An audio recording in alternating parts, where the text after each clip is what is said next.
ಇವತ್ತಿನ ದಿನ ನಾನು ಸಿಂಧೂರಿನಲ್ಲಿ ಪಕ್ಷದ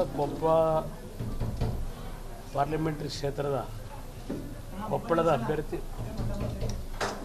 ಅಭ್ಯರ್ಥಿಯ ಪರವಾಗಿ ಚುನಾವಣಾ ಪ್ರಚಾರಕ್ಕೆ ಬಂದಿದ್ದೇನೆ. ಇಲ್ಲಿಯ ಕಾರ್ಯಕ್ರಮ ಮುಗಿಸಿ ಕಲಬುರಗಿ ಪಾರ್ಲಿಮೆಂಟರಿ ಅಭ್ಯರ್ಥಿಯ ಪರವಾಗಿ ಚುನಾವಣೆಗೆ ಸಾಯಂಕಾಲ 6 ಗಂಟೆಗೆ ಮತ್ತೊಂದು ಕಾರ್ಯಕ್ರಮ ಇದೆ.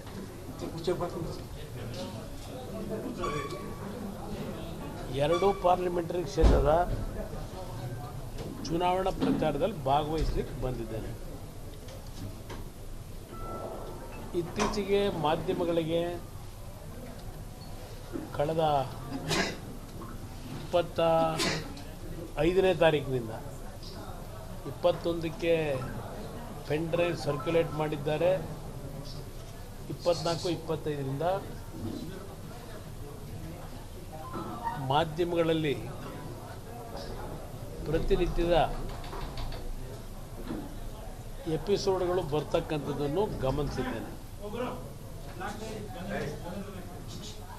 ಅದಷ್ಟೇ ಅಲ್ಲ, ದೇವೇಗೌಡರ ಮನೆ ಮುಂದೆ,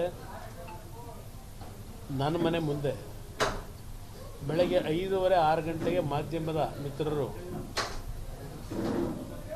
ಕ್ಯಾಮ್ರಾ ಸಮೇತ ಬಂದು ರಾತ್ರಿ 12 ಗಂಟೆವರೆಗೆ ದೇವೇಗೌಡರು ಮತ್ತು ನನ್ನ ಮನೆ ಮುಂದೆ ನಿಲ್ತಕ್ಕಂಥ ಒಂದು ಹೊಸ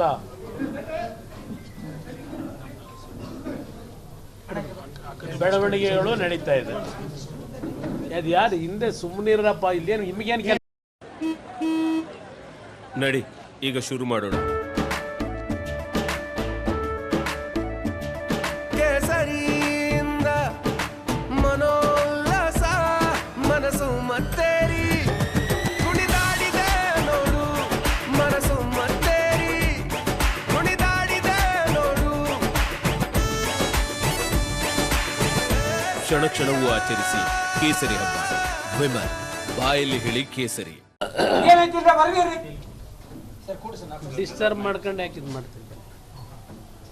ಪ್ರತಿನಿತ್ಯ ನನ್ನ ಮನೆ ಮುಂದೆ, ದೇವೇಗೌಡರ ಮನೆ ಮುಂದೆ ಕ್ಯಾಮ್ರಾ ಆನ್ ಮಾಡಿಟ್ಕೊಂಡೆ ಪಾಪ ಶ್ರಮ ವಹಿಸ್ಕೊಂಡು ಕೂತಿದ್ದೀರಿ ಮಾಧ್ಯಮದ ಮಿತ್ರರು. ಈ ಎಪಿಸೋಡ್ಗಳಲ್ಲಿ ಸನ್ಮಾನ್ಯ ದೇವೇಗೌಡರಾಗಲಿ ನನ್ನದಾಗಲಿ ಯಾವುದೋ ಪಾತ್ರವೇ ಇಲ್ಲದೆ ಇದ್ದಾಗ ನಮ್ಮಿಬ್ಬರು ಸುತ್ತತಿರ್ತಕ್ಕಂಥದ್ದು ಯಾಕೆ ನನಗೆ ಇನ್ನೂ ಅರ್ಥ ಆಗಿಲ್ಲ.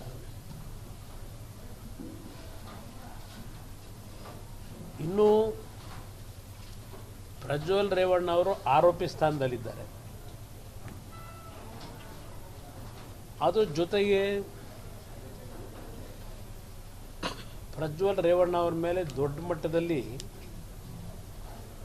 ಇಂಟರ್ನ್ಯಾಷನಲ್ ಸ್ಟ್ಯಾಂಡರ್ಡ್ಗೆ ಇವತ್ತು ವಿಷಯ ತೆಗೆದುಕೊಂಡು ಹೋಗ್ತಕ್ಕಂಥದ್ದಕ್ಕೆ ಯಾರ್ಯಾರ ಪಾತ್ರ ಏನಿದೆ ಆಮೇಲೆ ಚರ್ಚೆ ಮಾಡ್ತೀನಿ. ಅದೇ ನನಗೆ ಅದು ರಾಜಕೀಯವಾಗಿ ಈಗ ಬಳಕೆ ಮಾಡಲ್ಲ. ಈ ರಾಜ್ಯದಲ್ಲಿ ನಡೆದಿರ್ತಕ್ಕಂಥ ಘಟನೆಯ ಬಗ್ಗೆ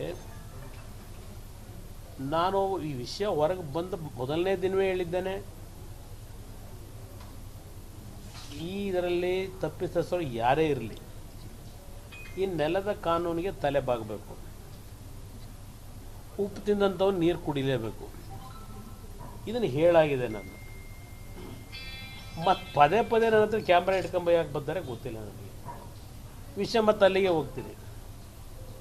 ನನಗೆ ಆ ವಿಷಯ ಕೇಳಿದ್ರೆ ನಾನೇನು ಹೇಳಲಿ? ಈಗ SIT ರಚನೆ ಈಗ ಮಾಡ್ಕೊಂಡಿದ್ದಾರೆ. SIT ರಚನೆ ಈಗ ಅವ್ರ ಕೆಲಸ ಶುರು ಮಾಡ್ಕೊಂಡಿದ್ದಾರೆ. ನಾನು ರಾಜ್ಯದ ಮುಖ್ಯಮಂತ್ರಿಗಳಿಗೆ ಕೇಳಲಿಕ್ಕೆ ಬಯಸ್ತೀನಿ. ಪ್ರಧಾನಮಂತ್ರಿಗಳು ಒಂದು ಪತ್ರ ಬರೆದಿದ್ದೀರಿ, ಏನೋ ಲುಕ್ಔಟ್ ಅಂತಲೋ ಏನೋ ಹೇಳ್ಕೊಂಡಿದ್ದೀರಿ. ಯಾಕೆ ಕೊಟ್ರಿ? ಪಾಸ್ಪೋರ್ಟ್ನ ಹೆಂಗೆ ಬಿಡುಗಡೆ ಮಾಡಿದಿರಿ?